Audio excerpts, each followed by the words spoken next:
Do you find yourself sometimes struggling to get stuff done? I've got some ideas to raise your productivity using what you already have. This is the topic of today's Out of the Box episode.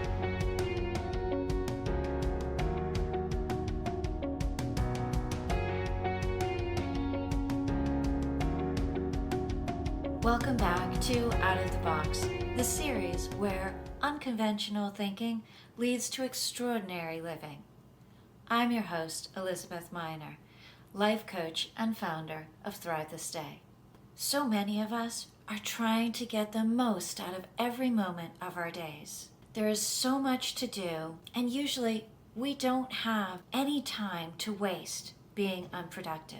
I tried a whole bunch of methods, and I'm always interested when something new for me comes along, and I always love to try it. So for me, when the book The 5 a.m. Club by Robin Sharma came along, I thought I'd give it a whirl.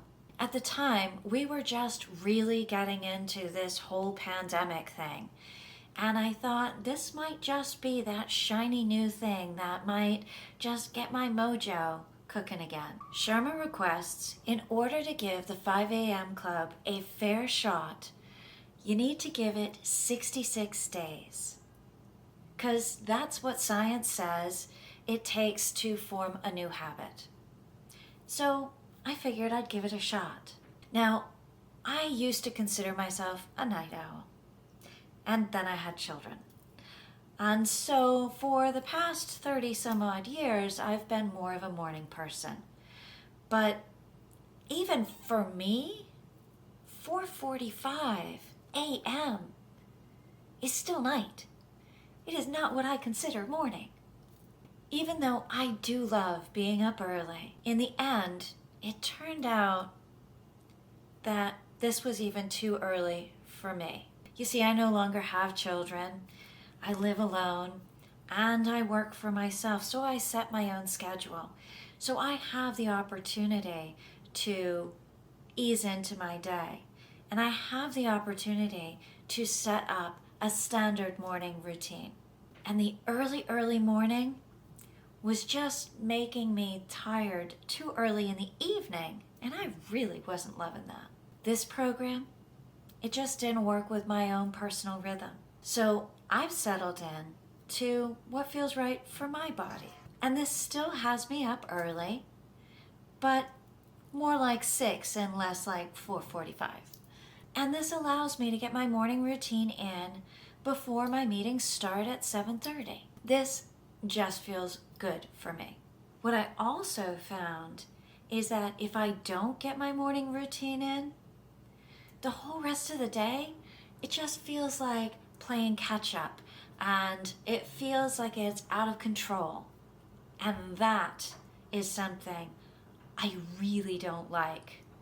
So at this point, my morning routine, that's pretty much a non-negotiable. So how about you? Do you know what helps you perform your best?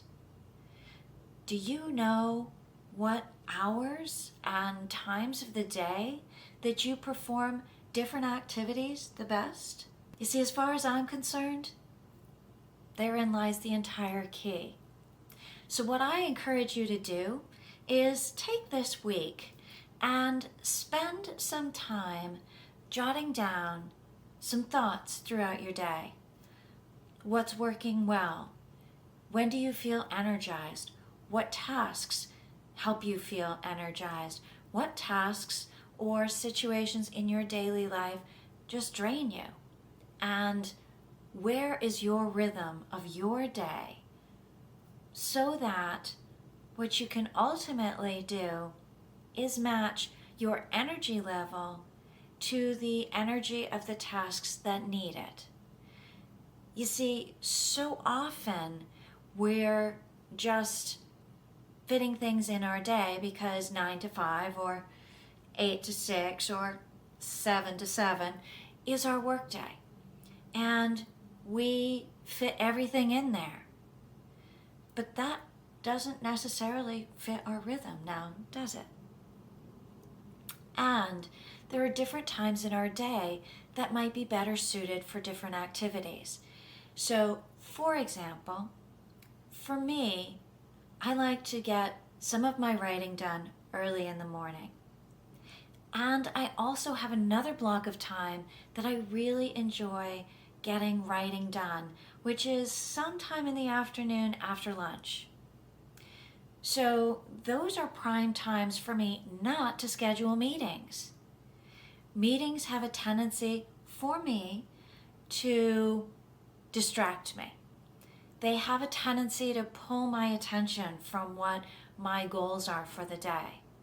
And so if I can set up my day, and it doesn't always happen this way, but if I can set up my day so that my schedule works with my rhythm first, and then I can plug in all the other stuff around that, I find my productivity is increased incredibly.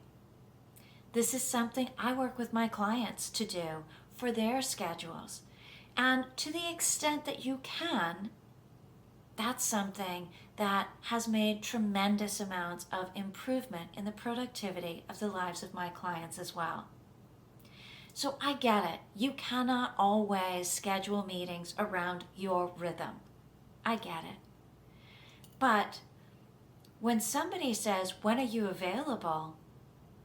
well, that is something that you can then use to keep sacred some of those times that you really want to work on other items.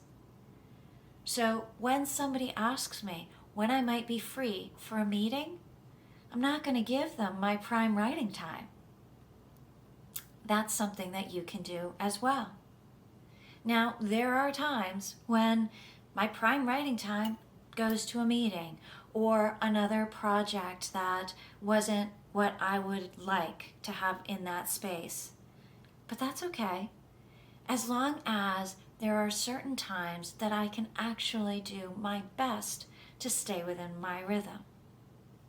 You see how that works? Knowing my preferred times is at least an opportunity for me to get the most productivity out of how I work generally. It's like rolling down the hill with the ball as opposed to trying to push it up the hill. So, if you are willing to take a look at your week and jot down your notes about how you feel about certain activities, how you feel about certain times of the day, and how you can best work between the two, and then start to schedule as best you can within the flow and rhythm of your own personal day. I would be thrilled to hear how that seems to work for you. If you're willing to, jot some notes down below in the comments and share with us where you might make some adjustments or little tweaks to your daily schedule. And let's see how that works for you. If you know someone who just might benefit from this particular message, please do forward this video over to them as just a little hint. And if you have an idea to help productivity that works for you and you're willing to, jot it in the notes below. I would love to be able to share more ideas for people. This is not the only productivity tip and tool that we can use, but it's a good one. Well, until next week, keep living that extraordinary life that you so deserve. And I'll be back next week. Ciao.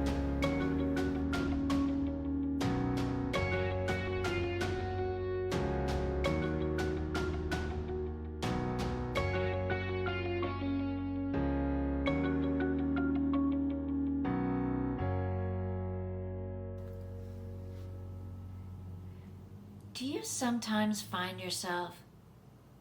Start over.